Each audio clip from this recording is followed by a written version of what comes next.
Hello आपण को news room को स्वागत करुच्ची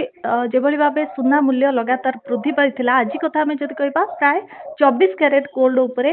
1100 टंका कमी तेबे कौन कहे बर्तमान अपडेट जहाँ रही आपण पाखे 22 कैरेट हो 18 कैरेट जहाँ अवेलेबल अच्छी तार प्राइस केते रही आगो को यहाँ बढ़िबो ना कमी। जय जगन्नाथ। एक्चुअली कौन कि एबे जो 1100 टका कमुची दीर्घ दिन देखिए आप 1000 कमुची पुणी 1000 ऐड होची बढ़ुची तो ये जिनसटा आप हबार काम कारण होची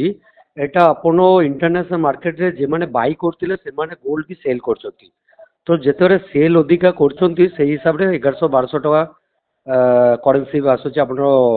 कमुची तो ये हिसाब रे देखिया गले आपण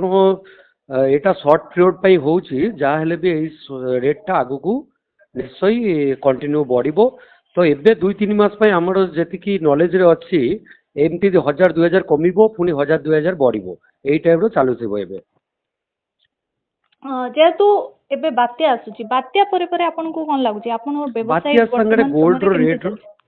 ठीक कथा कहउछंती बात्या संगरे गोल्ड रो रेट रो किछु संपर्क नाही एटा इंटरनेशनल मार्केट रे रेटटा होउची आपनरो जमती आज आपण 24 कैरेट रेटटा अछि 1,24,480 टंका अछि 22 कैरेटटा 1,14,100 टंका मार्केट रे बिक्री होउची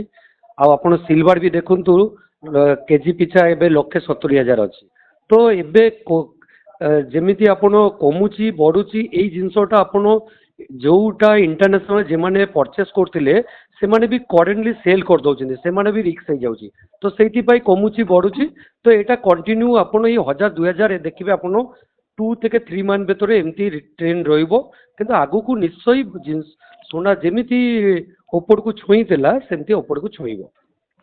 तेबे जो रूपा मूल्य कथा हमें कहचे रूपा मूल्य लगातार 5 दिन आम जब देखा 5 दिन रेकर्ड तेबे 1,70,000 रही किलो पिछा या आगो को कमिबो ना बढ़िबो सेमती किछि मैडम रूपा रेट 100% आगो को बढ़िबो एबे आपण मु बारंबार कहूची आपण को जिंसटा मु भी आपण माध्यम जणाइबा चाहूची एई जो जिंसटा इंटरनेशनल रे जे माने किनुतिले से माने एबे बिकुचंती से माने भी होल्ड करूनांती सेति पई एई 1000-2000-5000 एई कम्मा बड़ा चलची तो एटा एमती कंटिन्यू मासे 2 मास एमती चालू थिबो पुनी देखिबे आपण सोना रूपा दुईटा जागो पुनी आगो रेट बढ़िया आसीबो। निहाती भाबे बहुत बहुत धन्यवाद।